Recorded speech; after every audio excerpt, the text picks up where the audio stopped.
마틴 로이드 존스 목사님의 성령 세례 제10장 힘써 구할 가치가 있는 것입니다. 읽어가겠습니다. 제자들이 그들의 주님이요 구세주이신 그리스도에게 일어난 사건의 의미를 진정으로 깨닫게 된 것은 그들이 성령님으로 세례를 받은 다음이었습니다. 마복음서의 내용을 읽어보면 제자들이 주님의 메시아이심을 믿게 되었지만 특별히 주님께서 장차 다가올 죽음에 대하여 말씀하실 때에는 아직도 그들의 믿음이 흔들리고 있음을 발견할 수 있습니다. 제자들은 주님의 고난과 죽으심을 이해하고 용납할 수가 없었습니다. 심지어는 주님께서 부활하신 후에도 그들은 근심에 잠겨 있었고 주님의 죽으심을 이해하지 못하였습니다. 주님께서는 그들을 책망하셨고 계속해서 성경에 기록된 바 자신에 관한 진리를 제자들에게 설명해 주셨습니다. 주님께서는 그리스도가 고난을 받아야 하고 주님 자신께서 그리스도이심에 대하여 성경이 어떻게 애언하는가를 가르쳐 주셨습니다. 이것이 바로 여러분이 누가복음 24장에서 발견하게 되는 가르침의 핵심이 됩니다. 주님께서는 제자들에게 가르치신 후에 며칠이 지나면 그들이 성령님으로 세례를 받을 것이라고 약속하셨습니다.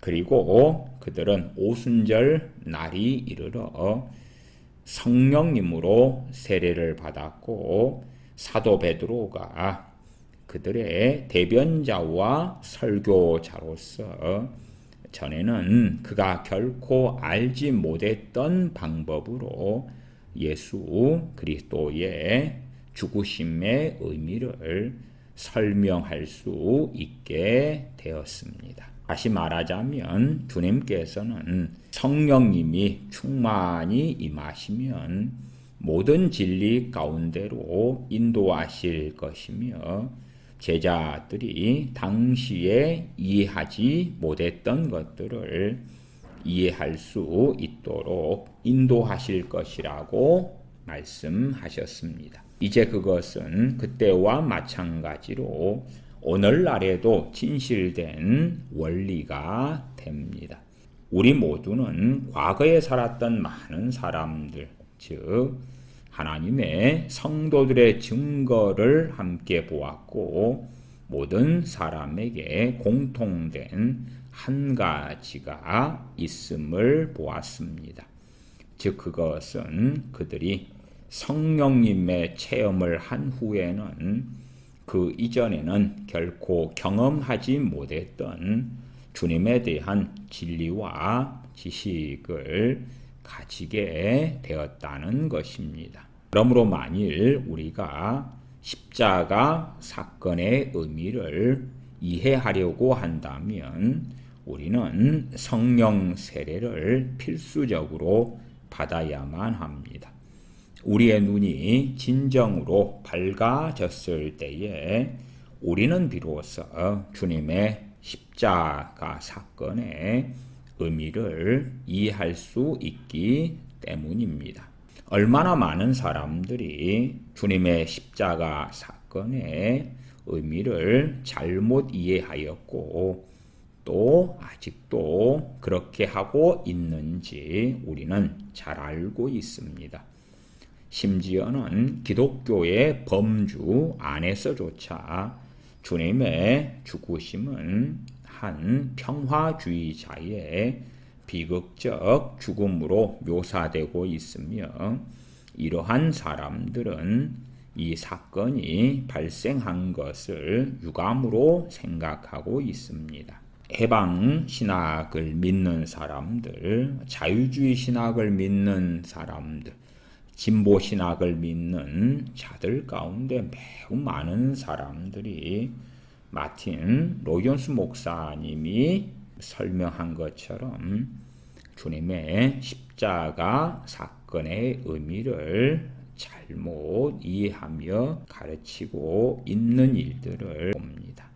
계속 읽습니다. 사랑하는 나의 친구들이여, 만일 주님의 십자가 사건이 일어나지 않았더라면 여러분과 저는 이곳에 있지도 못할 것이며 아무도 천국의 소망을 가지지 못할 것입니다. 그러나 우리는 이러한 사건을 우리의 타고난 마음으로는 이해할 수가 없습니다. 고린도전서 2장 14절에 육에 속한 사람은 하나님의 성령님의 일을 받지 아니하나니 저희에게는 미련하게 보임이요 또 깨닫지도 못하나니 이런 일은 영적으로라야 분변함이니라. 모든 관점으로 보아서 교회에 가장 필요한 것은 성령님의 강림인 것입니다. 교회가 성령님을 받을 때에 비로소 교회는 하나님의 독생자의 구원의 복음을 다시 명확하게 이해할 수 있고 세상 사람들에게도 증거할 수가 있는 것입니다. 성령님을 받는 것보다 더 필수적인 것은 아무것도 없습니다. 우리가 고려해야 할 것이 한 가지가 있습니다. 그것은 어떤 특정한 성경 구절과 관련하여 사람들이 항상 느껴왔고 또 지금도 느끼고 있는 몇 가지 어려움입니다.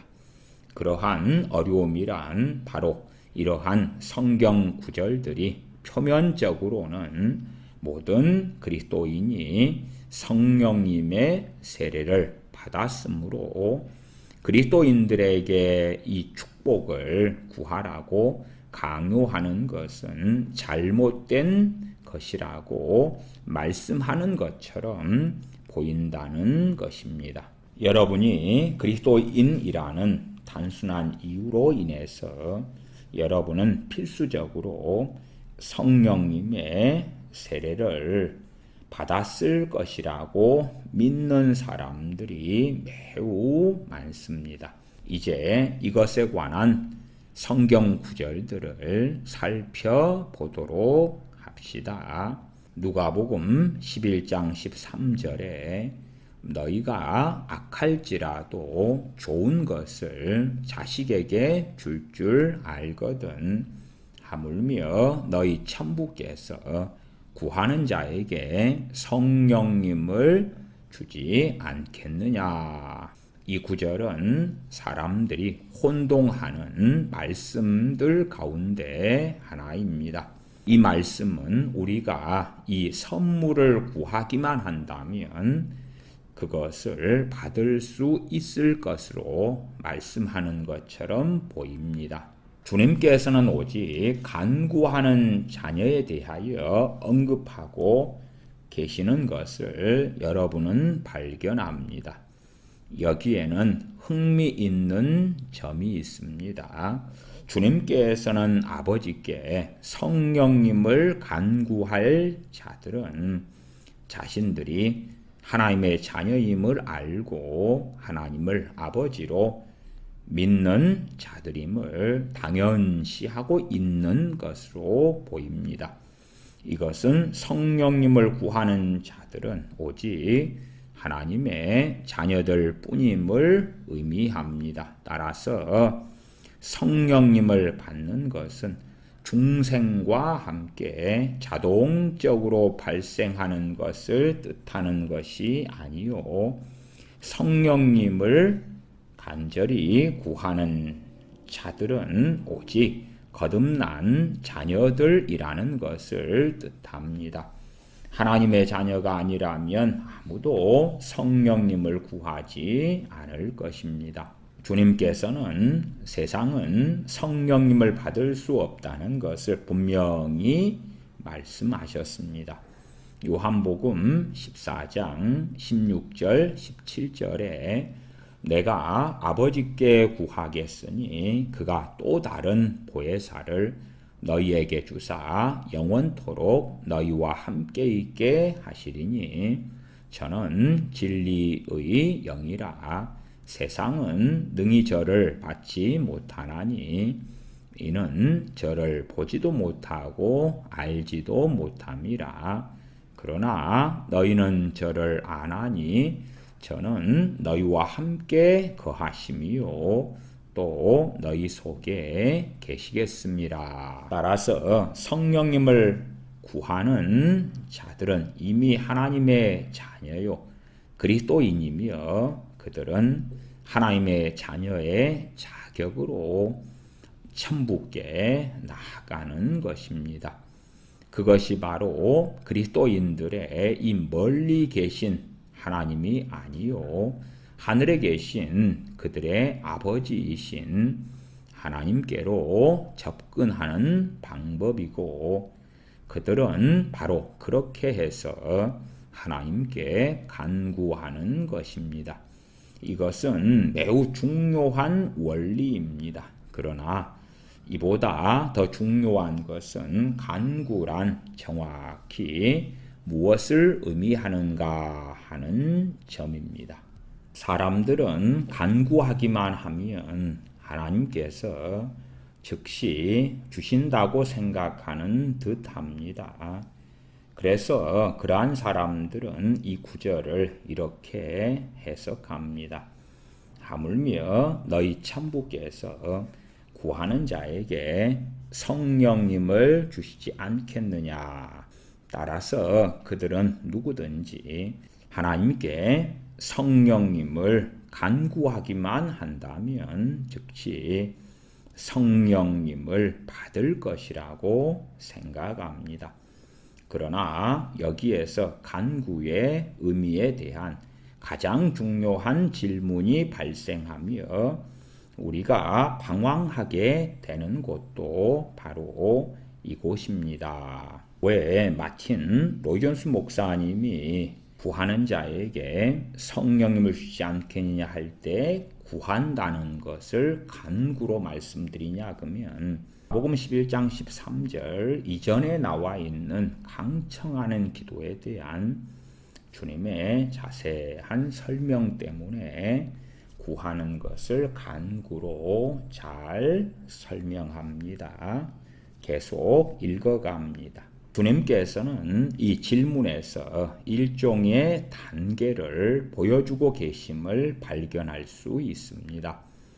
주님께서는 누가복음 11장 9절 10절에서 내가 또 너희에게 이르노니 구하라 그러면 너희에게 주실 것이요 찾으라 그러면 찾을 것이요 문을 두드리라 그러면 너희에게 열릴 것이니 구하는 이마다 받을 것이요 찾는 이가 찾을 것이요 두드리는 이에게 열릴 것이니라. 많은 사람들은 기도의 응답에 대한 문제와 관련해서 이러한 난해성을 틀림없이 경험했을 것입니다.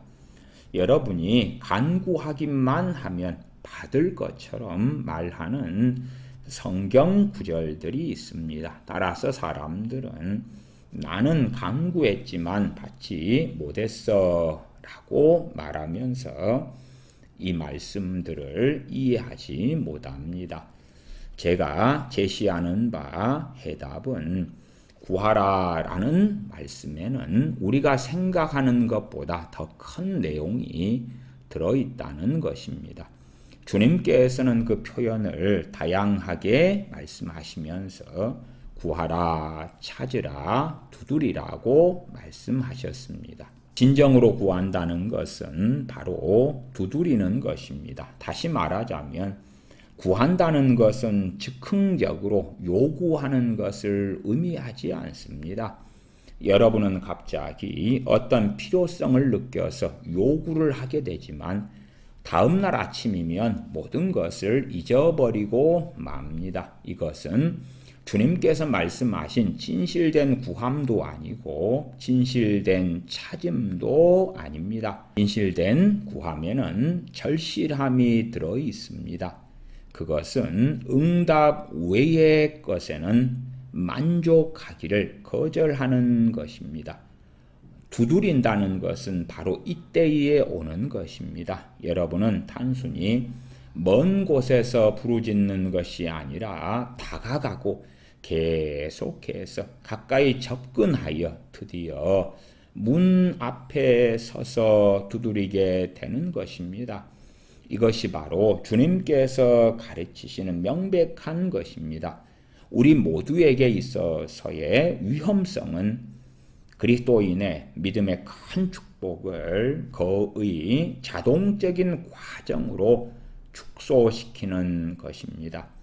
저는 때때로 이것을 동전을 집어넣으면 초콜릿이나 음료수가 나오는 자동 판매기에 비유합니다. 그것은 그리스도인의 생활에 있어서의 진실과는 다릅니다. 그것은 전혀 사실이 아닙니다. 이것은 굶주림과 목마름과도 같은 진실된 구함인 것입니다. 의에 줄이고 목마른 자는 복이 있나니. 여러분이 때때로 여러분이 좀 더 나은 생활을 해야 되겠다 원할 때들이 있을 것입니다. 가령 어떤 사람의 장례식에 참여했을 때 같은 때입니다. 그러나 조금 지나면 여러분은 그 모든 것을 잊어버리고 다시금 옛 생활로 돌아가지 않습니까? 결코 그러한 것을 의미하는 것이 아닙니다. 구한다, 찾는다, 두드린다는 것은 의에 대한 굶주림이요 목마름인 것입니다. 구하라, 찾으라, 두드리라. 그것이 바로 주님의 가르침이기 때문에 여러분은 이러한 큰 축복을 받은 사람들의 증거나 경험 속에서 구하고 찾고 두드리는 것이 확인되고 있다는 것을 발견하실 수 있을 것입니다. 많은 사람들은 수년 동안 투쟁한 후에야 이 놀라운 경험을 하게 됩니다. 수년씩 간절히 기도한 후에 성령 세례와 성령 충만을 받았다. 그 말이에요. 일조일석에 그렇지 않다. 그들은 과거를 돌아볼 때에 그들의 어려움은 그들이 변덕스럽게 충동이 일어날 때에는 구했다가 다시 그것을 잊어버리는 것이었음을 발견할 수 있습니다. 그들은 잠깐 구했다가 또다시 잊어버리고 말았습니다. 그러다가 그들은 절망적인 상태에 이르러서 옛 야곱의 경우와 같이 당신이 내게 축복하지 아니하시면 가게 하지 아니하겠나이다 라고 말하게 됩니다. 그것은 이제 위대한 야곱의 이야기 속에서 영원히 상징화되었고 신자들의 생애와 증거 속에서도 자주 반복되고 있습니다. 우리의 어려움은 우리 모두가 이것에 대하여 열성을 가지고 있지 않다는 점입니다. 성령 세례, 성령 충만을 받는 것에 대한 절박함, 간절함, 잊지 않고 계속 구하는 그러한 열성이 없다. 그것이지요. 계속 읽어갑니다. 주님께서는 그 점을 다루시기 위하여 비유를 이용해 강청에 대하여 말씀하고 계십니다. 그 비유는 다음과 같습니다. 어떤 사람에게 갑자기 친구가 찾아왔는데 그 친구에게 대접할 음식이 없었습니다. 그래서 그는 다른 친구를 찾아가서 말합니다.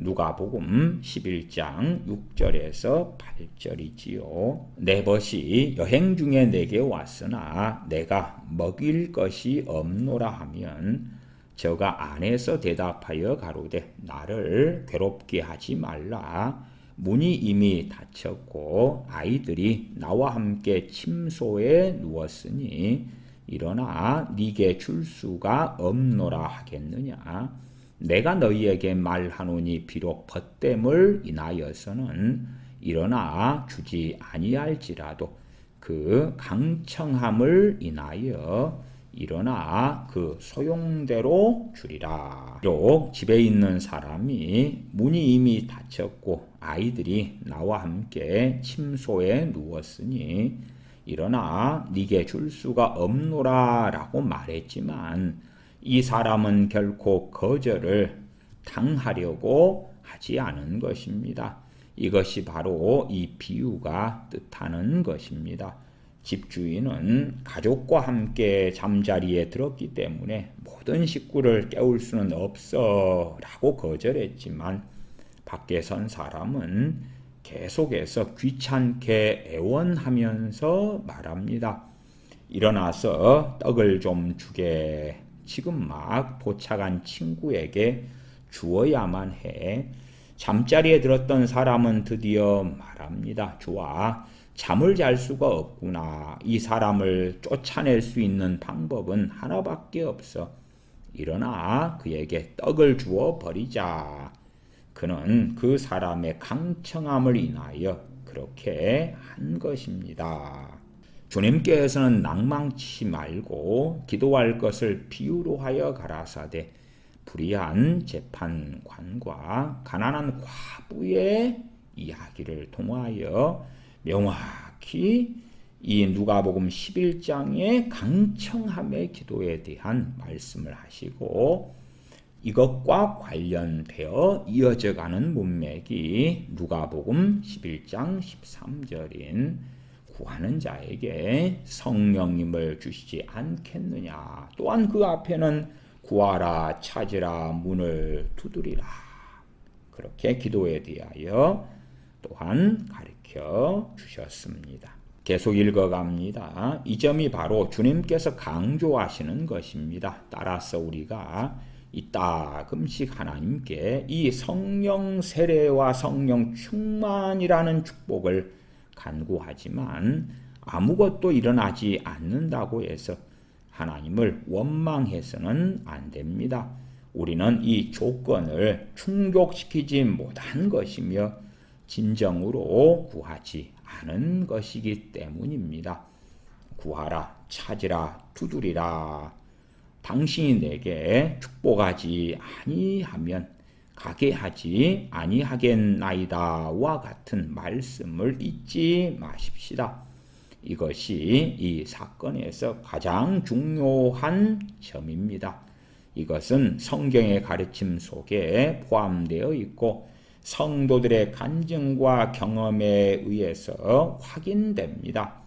모든 인간 관계를 통한 비유는 여기에서 매우 중요합니다.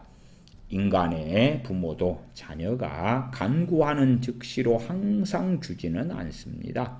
자녀를 위하여 구하는 것을 주는 것이 현명치 않거나 옳지 않은 경우가 있기 때문입니다. 어떤 주어진 조건 아래서 보류하거나 거절하는 것이 자녀들에게 더 유익할 경우도 있습니다. 이것은 인간의 일상생활에서 흔히 있는 일입니다.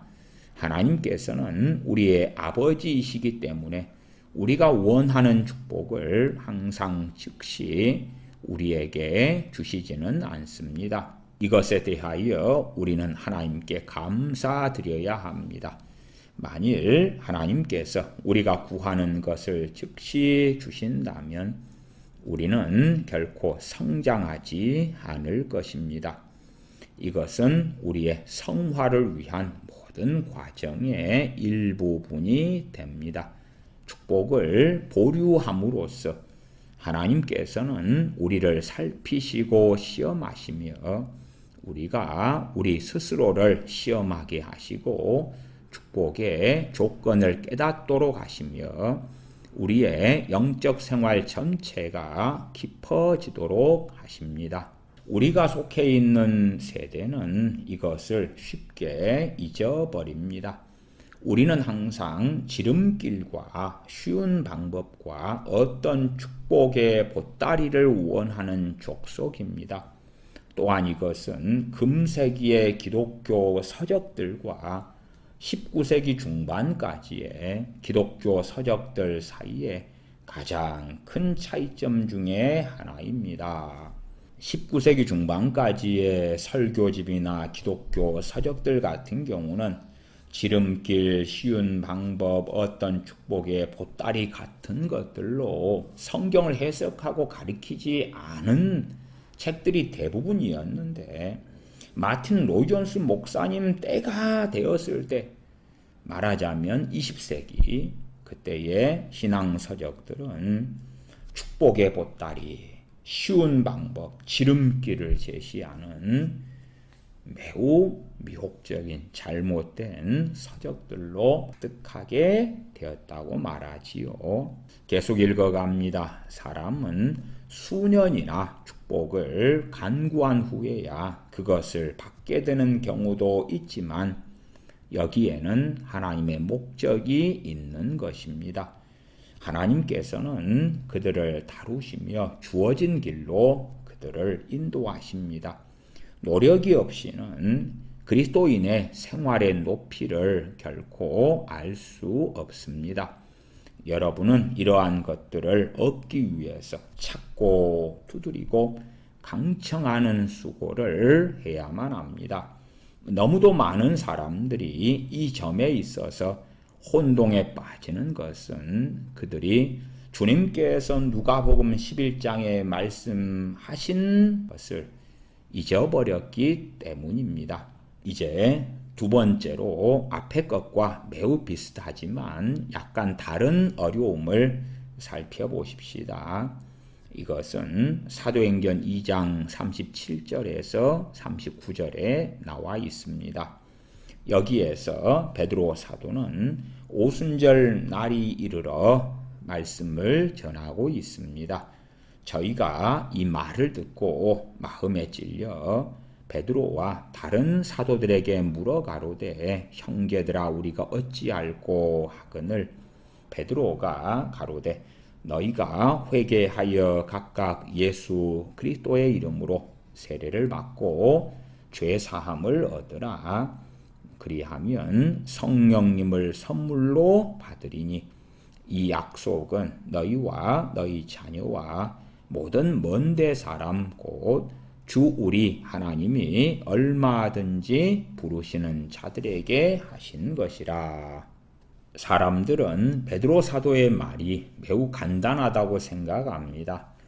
너희가 회개하여 각각 예수 그리스도의 이름으로 세례를 받고 죄 사함을 얻으라. 그리하면 성령님을 선물로 받으리니 이 약속은 너희와 너희 자녀와 모든 먼데 사람 곧 주 우리 하나님이 얼마든지 부르시는 자들에게 하신 것이라. 그리고 어떤 사람들은 계속하여 주장합니다. 이 말씀을 설명할 수 있는 방법은 하나밖에 없어요. 그것은 만일 당신이 회개하고 믿는다면 성령님을 선물로 받을 것이라는 점입니다. 이것은 모든 사람을 향한 약속입니다. 이것이 없이 어떻게 한 사람이 그리스도인이 될 수 있다고 말할 수 있겠습니까? 이 구절은 회개하고 주 예수 그리스도의 이름으로 세례를 받은 모든 사람에게 보편적으로 약속된 것인데 어떻게 모든 그리스도인들이 성령님을 받지 않았다고 말할 수 있습니까? 많은 사람들이 바로 여기에서 어려움을 겪었습니다. 사람들은 찾으라 그리하면 찾을 것이요 라는 약속은 간단한데 어째서 나는 구했지만 받지 못하는가 라고 말합니다. 그러나 그들은 이것을 깨닫지 못하고 있기 때문입니다.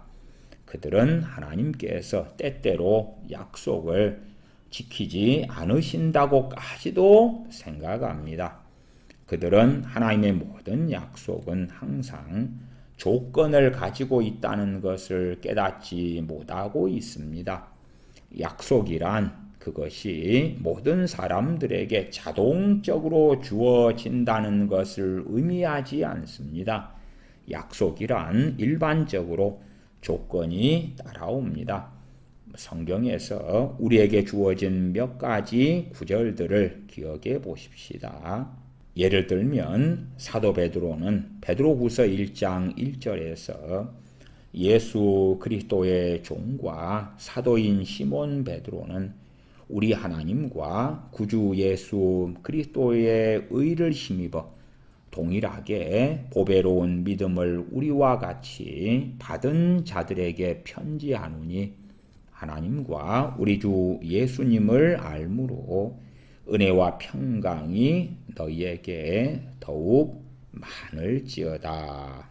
그리고 이어서 그의 신기한 능력으로 생명과 경건에 속한 모든 것을 우리에게 주셨으니 이는 자기의 영광과 덕으로서 우리를 부르신 자를 알므로 말미암음이라. 이로써 그 보배롭고 지극히 큰 약속을 우리에게 주사 이 약속으로 말미암아 너희로 정욕을 인하여 세상에서 썩어질 것을 피하여 신의 성품에 참여하는 자가 되게 하려 하셨으니. 그러나 여기에서 다음과 같은 질문이 즉시 일어납니다. 즉 우리 각자가 지금 이 순간 이 놀랍고 값진 약속을 충만히 받았는가를 시험할 준비가 되어 있는가 하는 것입니다. 사도 베드로는 같은 장에서 한 가지 논쟁점을 불러 일으킵니다. 사실상 사도 베드로는 그렇게 말하고 있는 것입니다. 그것은 너희들에게 약속된 것이고 주어진 것이다. 그러나 너희들은 그것을 깨닫지 못하고 있다. 너희들은 이 진리에 올바르게 접근하지 못하고 있다. 그렇기에 베드로 사도는 계속하여 다음과 같이 말합니다. 이러므로 너희가 더욱 힘써 너희 믿음의 덕의 지식을 지식의 절제를 절제의 인내를 인내의 경건에 형제 우애를 형제 우애의 사랑을 공급하라. 이런 것이 너희에게 있어 흡족한즉 너희로 우리 주 예수 그리스도를 알기에 게으르지 않고 열매 없는 자가 되지 않게 하려니와. 여러분은 그리스도인이 되고 이론적으로 이 모든 놀랍고 값진 약속들을 알면서도 메마르고 열매 맺지 못할 수가 있습니다. 왜 그렇습니까? 그 이유는 여러분이 힘쓰지 않았고 믿음의 덕을 공급하지 않았기 때문에 그렇습니다. 베드로 사도는 계속하여 증거합니다. 이런 것이 없는 자는 소경이라 원시치 못하고 그의 옛 죄를 깨끗게 하심을 잊었느니라. 그러므로 형제들아 더욱 힘써 너희 부르심과 택하심을 굳게 하라. 너희가 이것을 행한즉 언제든지 실족지 아니하리라. 이같이 하면 우리 주 곧 구주 예수 그리스도의 영원한 나라에 들어감을 넉넉히 너희에게 주시리라. 이것이 이 위대한 원리의 완벽한 설명입니다. 우리는 자동적인 사고방식을 제거해야 하며 약속이 되었으니 나는 받을 것이다. 그렇지 않다면 약속이 잘못된 것이다 라는 헛된 소리를 하지 말아야 합니다. 베드로 사도가 증거하는 것은 이것입니다. 만일 여러분이 회개하고 주 예수 그리스도를 믿는다면 여러분은 이러한 약속들의 후보자가 된 것입니다. 이러한 약속들은 그 후에 여러분에게 다가옵니다. 여러분은 비로소 사도들이 이미 받은 은사를 받을 위치에 서게 되시는 것입니다. 베드로 사도는 양심의 가책을 받아 그의 복음을 이제 막 믿게 된 사람들에게 말합니다. 너희들은 우리에게 일어난 일을 보았소. 이것이 당신들이 해야 할 일이요. 그리하면 이러한 것들이 당신들에게 열릴 것이요. 베드로 사도는 그러한 일들이 자동적으로 일어날 것이라고 말한 것이 아닙니다. 그러한 것들은 역사를 통해서도 자동적으로 일어나지 않았음을 우리는 알 수 있습니다. 물론 우리는 더 많은 예제를 찾아볼 수 있습니다. 사도들은 이 점을 계속하여 지적하고 있습니다. 사도 바울은 구원받은 에베소의 그리스도인들에게 편지를 하면서 다음과 같이 기도합니다. 에베소서 1장 18절 19절 너희 마음 눈을 밝히사 그의 부르심의 소망이 무엇이며 성도 안에서 그 기업의 영광의 풍성이 무엇이며 그의 힘의 강력으로 역사하심을 따라 믿는 우리에게 베푸신 능력의 지극히 크심이 어떤 것을 너희로 알게 하시기를 구하노라. 이것은 모두 얻을 수 있는 것이지만 과연 우리가 이것을 알고 있는가 하는 것이 문제입니다. 따라서 우리는 이러한 약속들의 속성을 이해해야만 합니다. 저는 마태복음 18장 19절에 대하여 영혼의 큰 고통을 당했던 한 사람을 다루었던 것을 기억합니다. 마태복음 18장 19절은 다음과 같습니다. 진실로 다시 너희에게 이르노니 너희 중에 두 사람이 땅에서 합심하여 무엇이든지 구하면 하늘에 계신 내 아버지께서 저희를 위하여 이루게 하시리라. 그런데 문제는 그들은 합심하여 구했지만 구한 것을 받지 못하였다는 것입니다. 이것도 역시 전과 똑같은 문제입니다. 성경에 쓰여 있는데 어떻게 더 확실할 수 있는가? 그러나 그 약속은 이루어지지 않았어 라고 사람들은 말합니다. 그렇다면 여러분의 생각에 무언가 잘못된 것이 있음이 틀림없습니다. 그 구절은 두 명의 그리스도인이 어떤 것을 합의해서 하나님께 구하기만 하면 반드시 그것을 받을 것이라는 의미로 해석해서는 결코 안 됩니다. 이것이 진리가 아닌 것을 인하여 하나님께 감사를 드립니다. 만일 그러한 사람들이 간구했던 것이 허락되었다면 큰 재난이 그들에게 일어났을 것입니다. 이러한 것들은 우리를 격려하고 무엇이 가능한가를 보여주기 위하여 말씀하신 것입니다.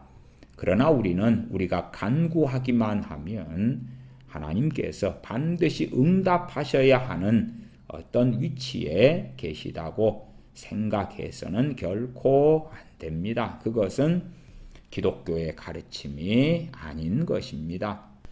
그러한 말씀들은 그리스도 안에서 우리에게 열려있는 가능성을 제시해 주시는 말씀이지 우리가 그 말씀대로 자동적으로 모든 것을 받을 수 있다 하는 말씀이 결코 아닙니다. 여기에는 하나님의 아버지 되심과 우리의 유익을 위한 목적과 우리 자신의 무지함과 어두움 기타 여러 가지 사항이 복합되어 있는 것입니다. 따라서 우리는 사도행전 2장 38절 39절을 누구든지 회개하고 믿기만 하면 성령님의 세례를 자동적으로 받는다는 가르침으로 해석해서는 안 됩니다. 그것은 신약의 가르침이나 우리의 경험으로 보아도 사실이 아닙니다. 요한복음 15장 16절을 제가 읽어드립니다. 이 구절을 본다면 어떠한 특정한 구절에서 이렇게 구하면 하나님이 응답해 주실 거야 하는 단순 논리를 가지는 것은 매우 위험한 것이라는 걸 알 수가 있습니다. 기도에 대한 말씀들은 성경에 나온 말씀들이 전체가 조화를 이루어야 합니다. 요한복음 15장 16절 너희가 나를 택한 것이 아니요 내가 너희를 택하여 세웠나니 이는 너희로 가서 열매를 맺게 하고 또 너희 열매가 항상 있게 하여 내 이름으로 아버지께 무엇을 구하든지 다 받게 하려 함이라. 주님께서 사도들을 택하여 세웠다. 그래서 너희로 가서 열매를 맺게 하려고 하시는 거다. 너희 열매가 항상 있게 하여 사도들이라고 해서 그들이 기도한다 할지라도 하나님께서 항상 응답하시지는 않는 것이지요. 사도들이 열매를 맺어야 되고 그들의 열매가 항상 있을 때에 그들은 주님의 이름으로 아버지께 무엇을 구하든지 다 받게 하려 함이라. 사도들이 공생애 동안에 주님께 배운 것이 무엇입니까? 아버지의 뜻. 그렇기 때문에 사도들은 아버지 하나님의 뜻을 벗어난 것을 결코 구하지 않아야 함을 명백히 압니다. 알아요. 나아가서 하나님의 뜻을 구하지만 열매가 필요하다 그 말이에요. 그것은 우리 모든 믿는 사람들도 마찬가지입니다. 물론 기도하고 기도에 대한 응답은 은혜로 주시지만 그럼에도 우리가 조지 뮬러 목사님의 5만 번 응답받는 비밀 그럴 때에 조지 뮬러 목사님이 주님의 사도들처럼 그렇게 주님과 동행하는 삶을 사셨기 때문에 뮬러 목사님의 그 많은 기도들이 응답되었다는 것을 꼭 아셔야 됩니다. 그러나 성경 구절 몇 구절에만 집착해가지고 다른 모든 기도에 대한 말씀은 버려버리고 극단적으로 달려가는 많은 어리석은 사람들이 있더라. 계속 읽어갑니다. 따라서 우리는 사도행전 2장 38절 39절을 누구든지 회개하고 믿기만 하면 성령 세례를 자동적으로 받는다는 가르침으로 해석해서는 안 됩니다. 그것은 신약의 가르침이나 우리의 경험으로 보아도 사실이 아닙니다.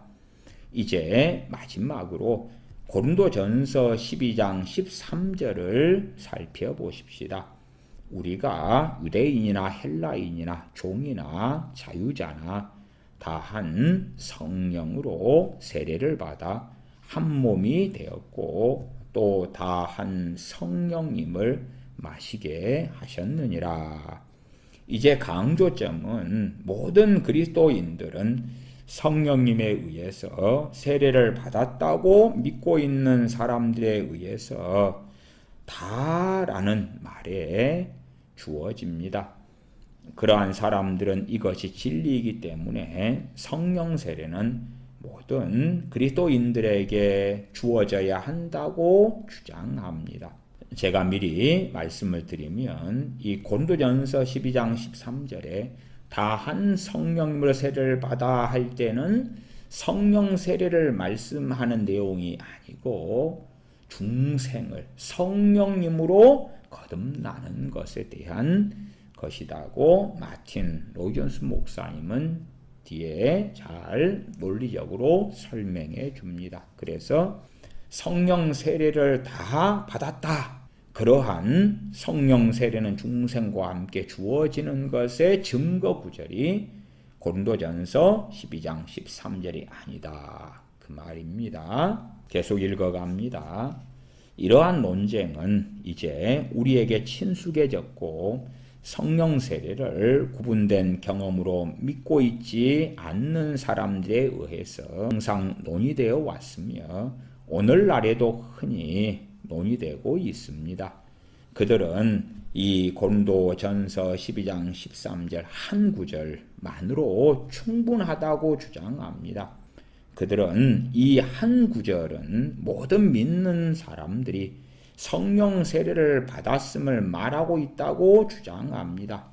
그러나 이것은 과연 이 구절이 그렇게 말씀하고 있는가 하는 진정한 문제를 불러일으킵니다. 저는 이 구절이 성령 세례를 모든 믿는 사람이 받았다고 말하고 있는 구절이 아니고 오히려 이 구절은 성령 세례에 대한 교리를 전혀 다루고 있는 구절이 아니라는 것을 말씀을 드립니다. 우리가 유대인이나 헬라인이나 종이나 자유자나 다 한 성령님으로 세례를 받아 할 때에 다 한 성령님으로 해서 의로를 어떻게 헬라어가 말하고 있느냐 하면은 N 그렇게 되어 있습니다.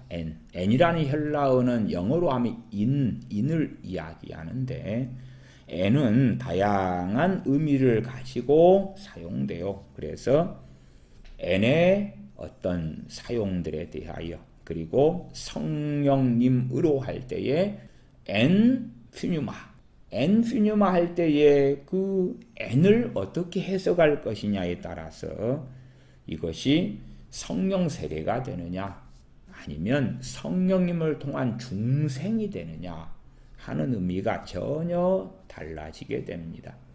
성령 세례 말할 때 그 성령 세례는 주체는 주님이죠.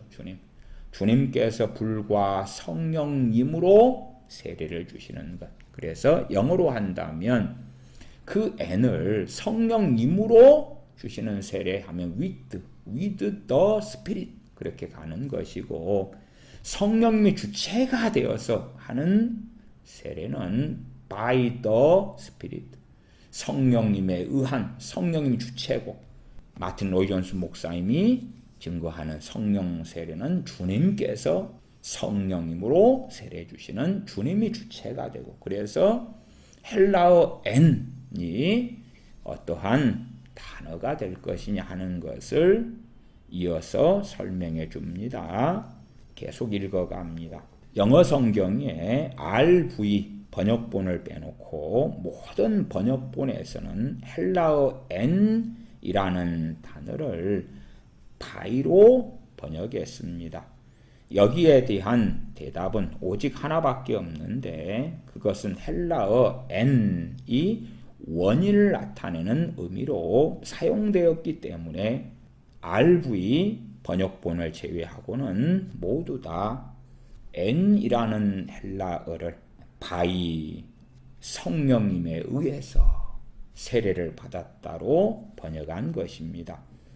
N이 이러한 의미로 사용된 한두 가지 사례를 말씀드립니다. 마태복음 26장 52절에 이에 예수님께서 이르시되 네 검을 도로 집에 꽂으라. 검을 가지는 자는 다 검으로 망하느니라. 검으로 망한다 할 때에 헬라어 N 그리고 N은 영어로는 일반적으로 인이다 그랬죠. 그러면은 검 안에서 망한다 그렇게 하면 말이 안 되죠. 헬라어는 N 그리고 검일이 되어 있는데 이것을 번역할 때에 by로 번역해서 by the sword 검에 의해서 망한다 그렇게 번역합니다. 또 사도 바울의 유명한 구절인 로마서 5장 9절도 마찬가지입니다. 그러면 이제 우리가 그 피를 인하여 의롭다 하심을 얻었은즉 그 피를 인하여 할 때도 N 그렇게 사용되는데 이 원문에서도 N을 인으로 해석해 버리면 그 피 안에서 의롭다 하심을 얻었은즉 그래서 의미가 바르게 되지 않지요. 그렇기 때문에 헬라어 N을 in이라고 안 하고 in his blood 하지 않고 by his blood, 주님의 피에 의해서 그렇게 번역하는 것입니다. 이제 미국 출신의 유명한 헬라어 학자인 웨스트 박사가 쓴 히라버 신약 성경에 번역될 수 없는 보배의 내용을 인용하겠습니다. 그는 바로 이 구절을 잘 다루고 있습니다. 저는 웨스트의 마지막 번역 부분에는 동의하지 않지만 언어학자로서의 그의 문법의 권위를 인정하여 인용합니다. 미국의 헬라어 학자인 웨스트 박사는 헬라어에 있어서, 특별히 성경 헬라어, 고전 헬라어에 있어서 엄청난 권위를 가진 학자입니다. 헬라어 학자인 웨스트 박사의 책의 내용을 읽어갑니다. 세례를 주다라는 말은 놓다 혹은 도입에 들이다를 의미합니다. 헬라어의 성령님은 족격에 포함되는데 주체는 때때로 족격에 의해서 표현됩니다. 그러한 경우의 동사는 항상 수동태 혹은 중간태입니다. 여기에서의 헬라어 해석은 바로 이 헬라어 문법을 따릅니다. 이 경우에 있어서 세례를 주는 주체는 성령님이 됩니다. 성령님은 믿는 죄인을 주 예수님께서 살아계신 머리가 되는 몸 안으로 도입하십니다. 혹은 두시는 것입니다. 따라서 우리는 다음과 같이 번역할 수 있습니다. 성령님에 의해서 우리가 한 몸 안에 놓여졌고 다한 성령으로 세례를 받았고, 그에 대한 것을 웨스트 박사는 성령님에 의해서 우리가 한 몸 안에 놓여졌고 그 세례라는 뜻이 놓다, 도입에 주다 하는 의미이기 때문에 그렇게 해석된다. 이어서 성령님이 우리에게 적용된 요소로서의 의미에서 그것은 성령님의로의 세례나 성령 세례가 아니라 with the spirit이나 of the spirit, 지금 계속하여 말씀드리는 오순절의 성령 세례를 말하는 것이 아니고 by the spirit, 성령님에 의한 세례를 말씀하는 구절이다. 이러한 세례는 하나님께서 성령님을 우리 위에 두시거나 우리 안에 두신다는 의미로서 성령님을 우리에게 주신다는 말씀이 아닙니다. 그것보다는 오히려 믿는 자를 예수 그리스도와의 생명의 연합으로 성령님께서 이끌어 가시는 것을 의미합니다.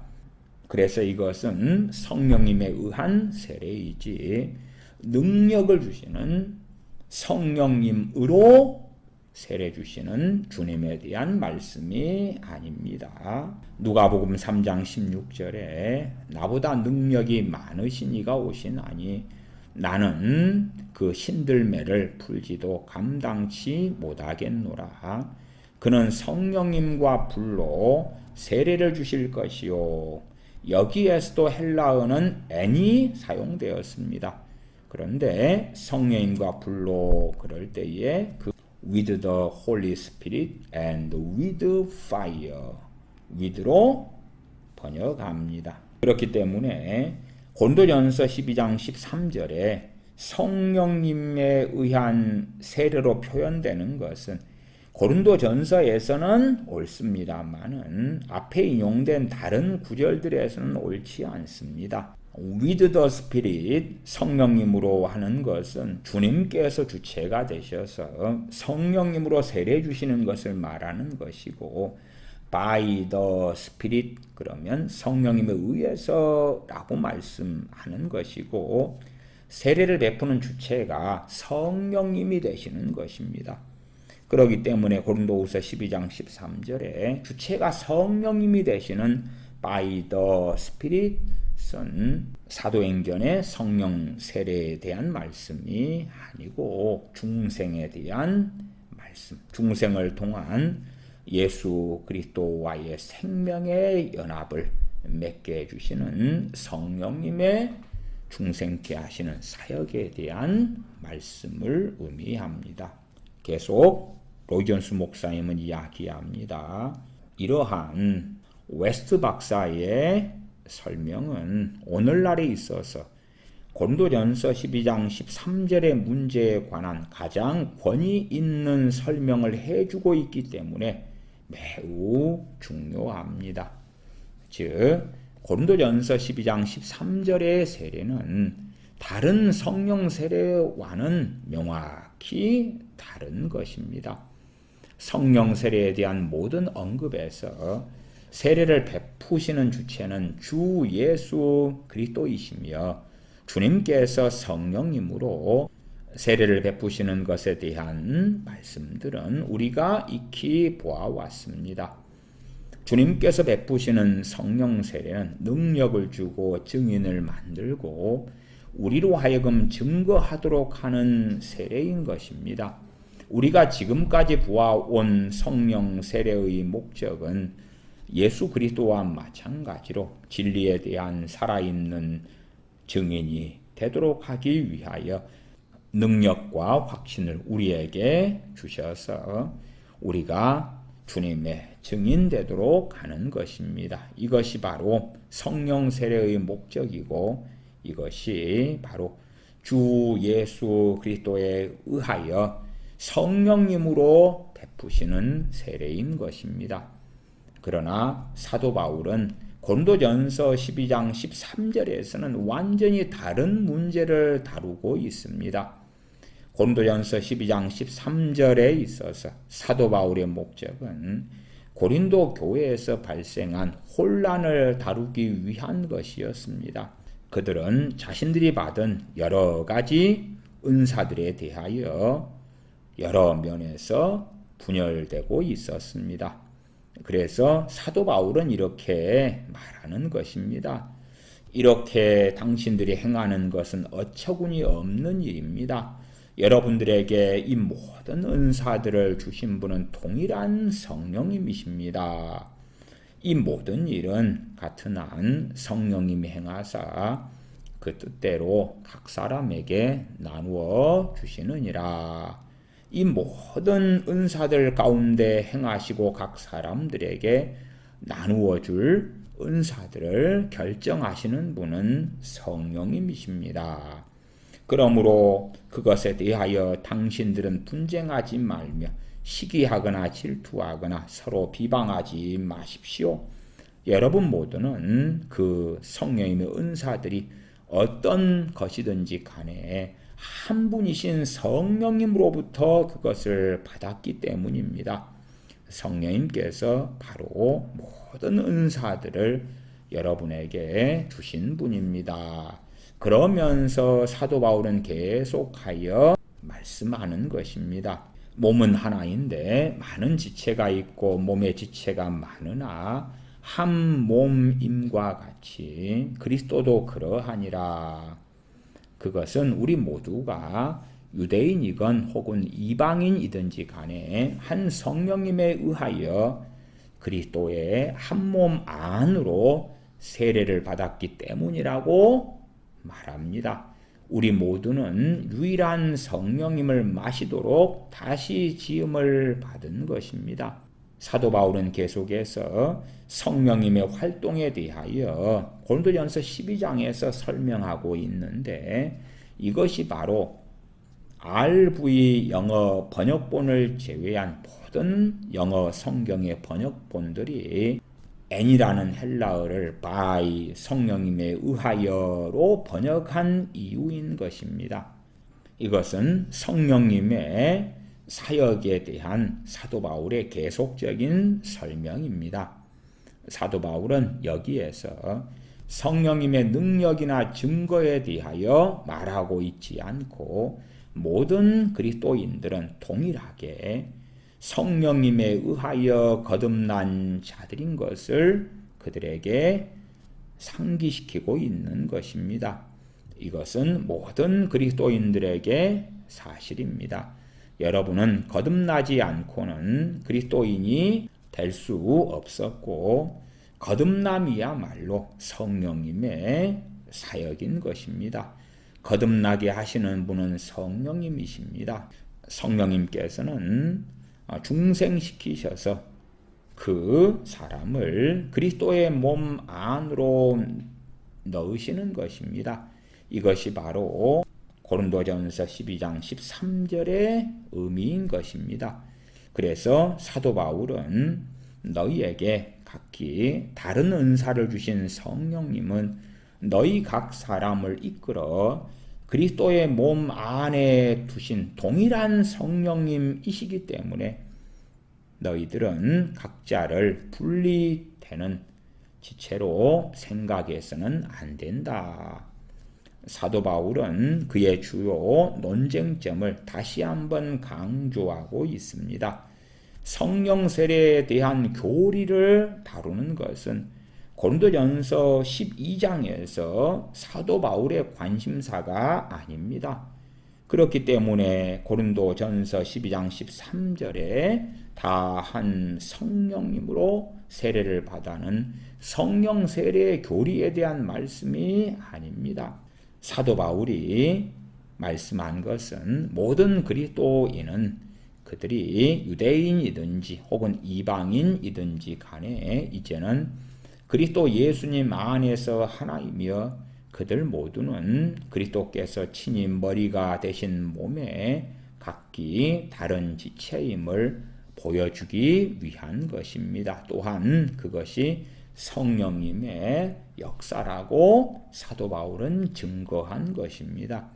이제 여러분은 다음과 같은 차이점을 보게 됩니다. 즉, 성령님으로 우리에게 세례를 주시는 분은 주님 자신이신데 성경 어느 곳에서도 주님께서 우리를 그 자신의 몸에 접붙이신다는 가르침이 없습니다. 왜냐하면 그것은 바로 성령님의 사역이기 때문입니다. 성령님의 사역은 우리를 거듭나게 하고 우리를 그리스도에게 접붙여 주시고 주님 안에 우리를 두시고 우리에게 세례를 베풀어 주님의 지체가 되게 하는 것입니다. 이 모든 것이 성령님의 사역인 것입니다.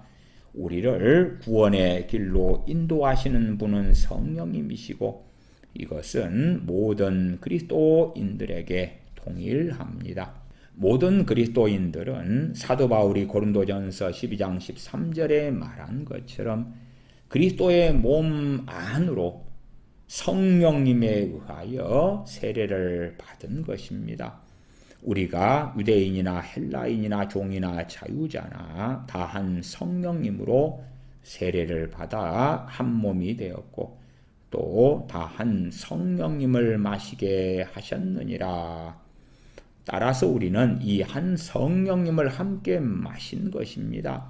성령님은 모든 그리스도인 안에 계십니다. 누구든지 그리스도의 영이 없으면 그리스도의 사람이 아니라. 이것이 바로 이 구절이 말씀하고 있는 것입니다. 그러나 이 고린도전서 12장 13절이 성령 세례에 대한 교리나 성령 세례 받은 사람들에게 주어지는 축복에 대해서 그 어떠한 언급도 하고 있지 않은 것입니다. 우리는 사도행전을 통해서 믿고 세례를 받았지만 성령님의 은사를 받기 위해서는 아직도 사도들이 손을 내밀었어야 했던 사람들을 명백히 여러 군데의 말씀에서 보아왔습니다. 사도들이 오순절 날이 이르기 전에 거듭났던 것처럼 그들은 이미 거듭났지만 아직 성령 세례를 받지 않았던 것입니다. 세례 요한은 이렇게 말합니다. 나는 물로 세례를 주거니와 그는 성령님과 불로 너희에게 세례를 주실 것이요.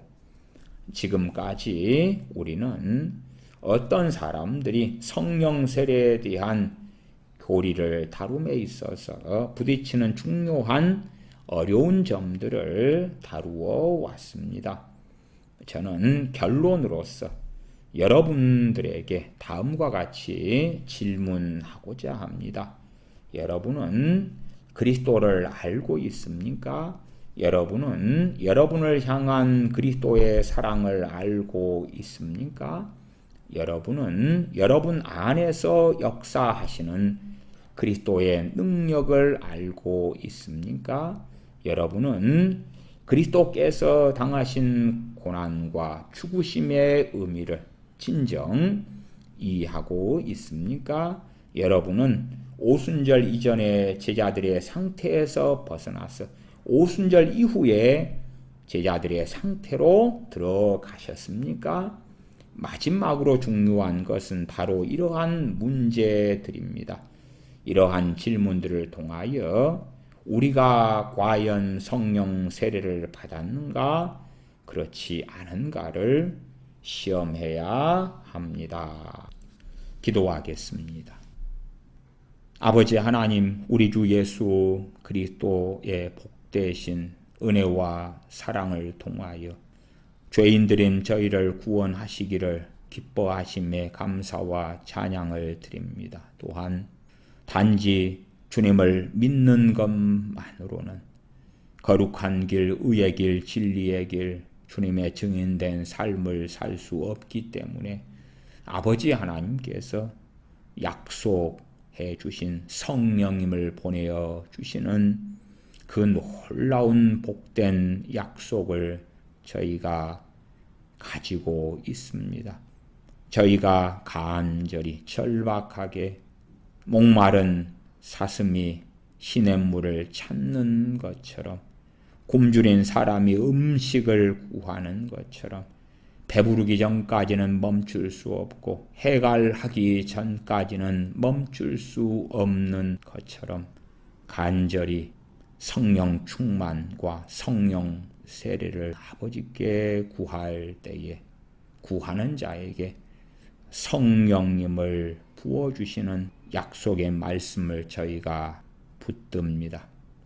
그런즉 아버지 하나님의 때에 성령님을 부어달라는 저희의 포기하지 않는 강청함의 기도가 끊이지 않을 때에 성령님을 주님의 이름으로 부어주시는 걸 저희가 믿습니다.